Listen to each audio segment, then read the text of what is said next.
I work daily.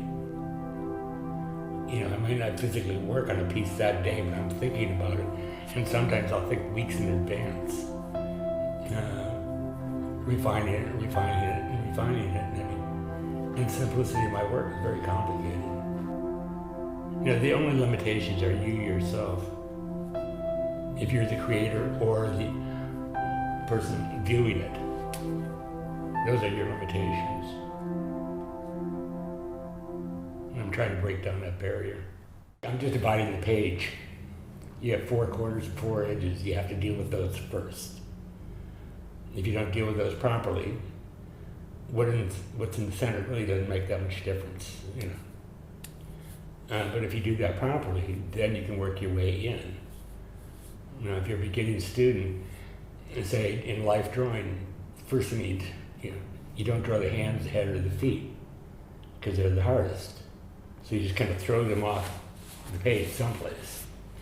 Well, if you do it right, it still works. Michelangelo did it. Wesselman was really good at it. Modigliani, a half-inch, an eighth-inch, quarter-inch, it all makes a big difference in how you do it. And so I'm just designing the page to start with, and then working my way inward. I'm eliminating a lot. I still have landscapes, but they're more of an abstract form, abstract thought. It's more, I'm just creating situations. I used to divide my year like a half a year doing steel sculpture and half a year drawing. For no particular reason, that's what it had. Then I got really, really sick about probably 9 years ago, and I couldn't do steel. Well, okay, that's the bad news. The good news is I could spend all my time drawing, and they got a whole lot better.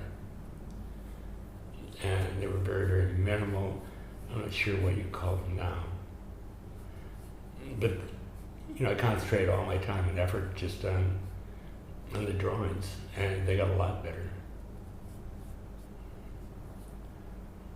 Steel, and a lot of my steel work is site-specific. It's not saying that I wouldn't go into a home, because I have and do, but I generally make them with something in mind, or someplace, a show or whatever. And if I've done something that takes you on a trip, cool. Like a lot of the gray areas that I'm working with now, they weren't inspired by, but they come on soon. I know that it's a really bad monsoon day when I can't see across the street. Otherwise, there's just stuff floating in the air. That's a way of starting to think about it. Could it be a doorway? Could it be what's he doing here? Why did he do that? What do you want you to think about? Well, I want you to think about whatever you want to think about. You'll never be in my head, and you don't want to be. It's very intense thinking.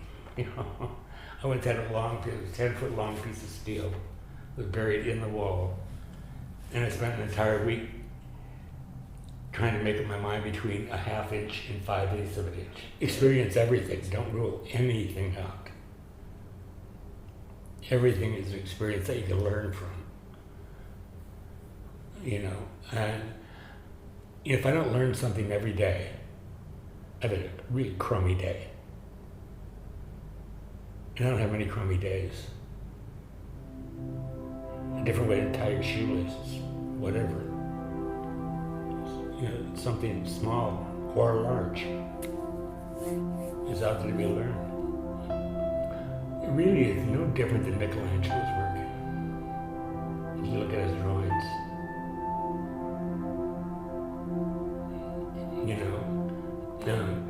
fine, he's given you a torso. Motherwell's given you the Spanish eulogy in the Republic. You can think of that in a torso form. It's all about thinking. And my work is really about thinking. I want you to think. Most of the world does not want to think. You go to this point, it's like, oh God, I have to stop.